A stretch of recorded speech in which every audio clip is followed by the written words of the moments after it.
हाय, तो आज था मेरा एंट्रेंस एग्ज़ाम वाला दिन एंड क्योंकि एग्ज़ाम फर्स्ट शिफ्ट में था और मेरा सेंटर भी थोड़ा सा दूर था, इसलिए हमको अराउंड सुबह 3:30 बजे उठना पड़ता है। और मेरे में इतनी हिम्मत नहीं थी कि सुबह सुबह मैं ठंडे पानी से नहाऊं, इसलिए थोड़ा सा पानी गर्म करके जल्दी से I took a bath, had to soak diamonds and जल्दी से चाय पीकर दोबारा सारा सामान चेक किया in case I miss anything important. बाकी दवाइयाँ मैंने एक दिन पहले ही रात को रख ली थी क्योंकि भाई वो तो सबसे ज़्यादा इंपॉर्टेंट है। रास्ते भर मैंने एमसीक्यूज़ पे एमसीक्यूज़ ही देखे हैं। बट वे एमसीक्यूज़ से रिलेटेड एक फनी स्टोरी भी है that I will tell you in some other video. Reporting time 8 बजे का था एंड एग्जाम 10 बजे से था। हम 8 बजे से पहले ही पहुंच गए थे, बट मुझे कोई शौक नहीं था इतनी गर्मी में मैं 2 घंटे पहले से ही जाके खड़े हो जाऊं, इसलिए मैं 9:45 के अराउंड ही निकली थी एग्जाम के लिए। या देखो, पेपर तो जहाँ तक आई गेस ठीक हो गया, बट पता है जब एंट्री देते हैं ना तो सारी चेकिंग वेकिंग होती है। तो मैंने बताया भाई मेरे पास सैनिटाइज़र, अपनी दवाई, एंटी पेपर वगैरह हैं। तो वो ऐसे करके बोलने लगे कि ये क्या ऐसे ऐसे।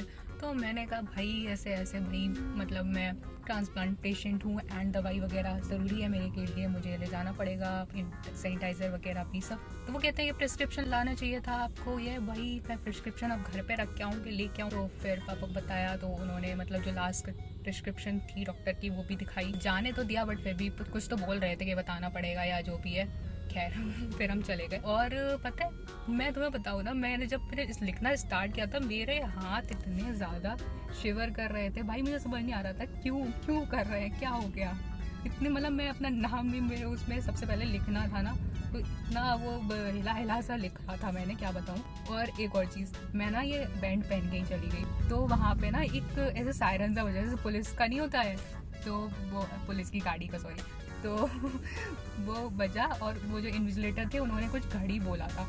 तो मैं ऐसे करके हो गई, मैं गलती से पहन के चली, तो मुझे लगा शायद इसलिए बच गया हो।